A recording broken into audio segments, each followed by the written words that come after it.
So lots of themes emerged here, like a linear or layered type of structure.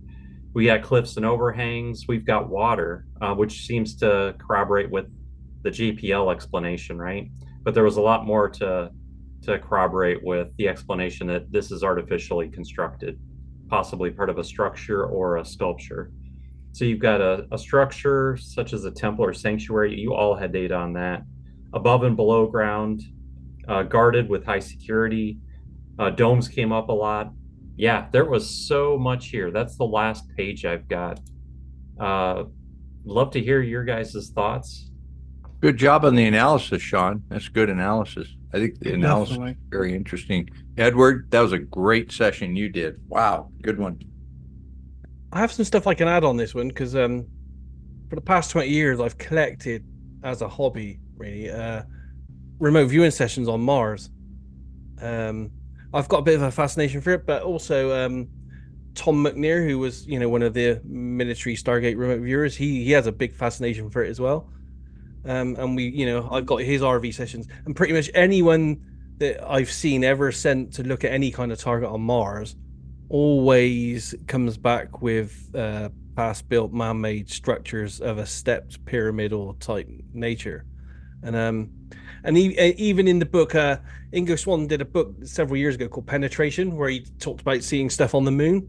They re-released the book 4 years ago with two chapters that weren't in the original, and they're in this one now. And one of the chapters in that book is a chapter where Tom McNair, who was Ingo Swann's best student, was actually sent to have a look at Mars.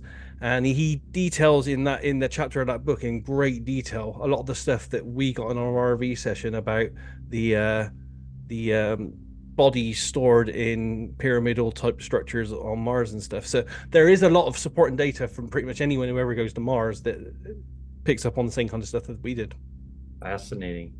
There's also a book by Graham Hancock that looks at the ruins on Mars as well, which I thought was a really interesting read because he does more of an archaeological, but he's very open-minded. Yeah, Um, there's yeah, quite a few books, especially all based around the Cydonia region of Mars, where they think there's pyramids and hexagonal structures and all that kind of stuff. So yeah, I think everyone did well because we're essentially sent to look at something pretty innocuous and boring, and we're undoubtedly, like every other remote viewer that's sent to Mars, is going to pick up if there are man-made pyramids there of some kind. We're gonna be honing in on those because they're the biggest, most brightest thing in the atmosphere there. I'm really impressed by the entire team here because there was a lot of interrelated connecting data between all of us. mhm. And usually there's a couple that are red hot, couple are in between, couple are like, I'm off this week. But this time, first off, aside from the guy calling out Mars specifically, we all had a lot of data that just seemed to really match. Mhm. That's really what you're looking for on a team of remote viewers. Not looking for the best viewer of the day. We're looking for corroboration of all data. Yeah. I think this serves as a great example of that.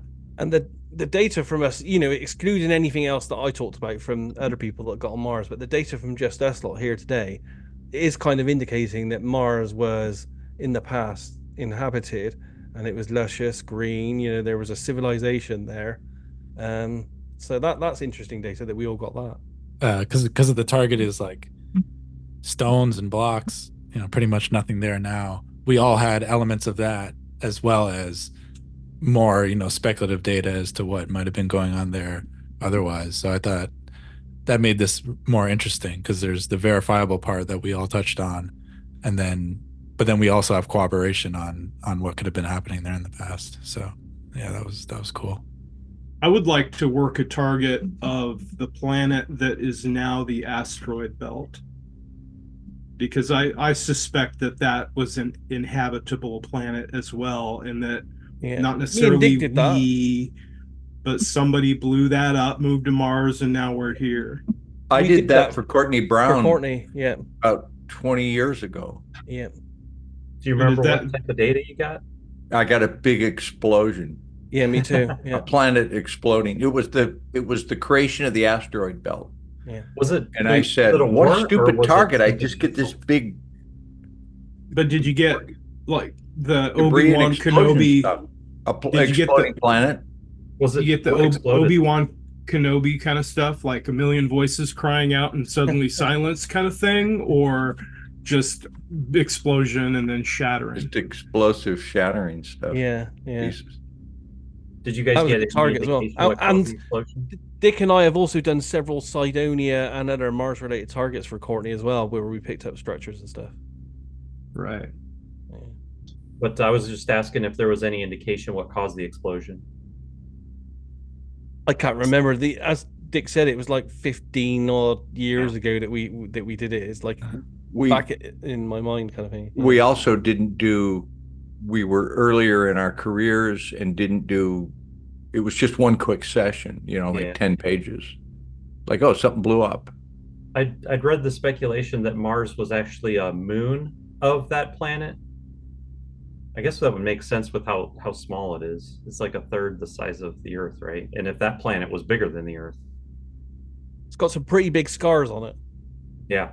Yeah. And that's partly why it would be so scarred, is when the planet exploded, the moon was caught. But the Mars, what is that channel called? The crater, the canyon, that so strongly resembles there's a technique of burning wood with electricity that creates like fractals and fissures and in just random patterns. The scar on Mars resembles, like, if you were going to burn wood, like I said, with electricity, it almost resembles having been burnt by an electrical impulse weapon of like a planetary size. Valus It's Marineris.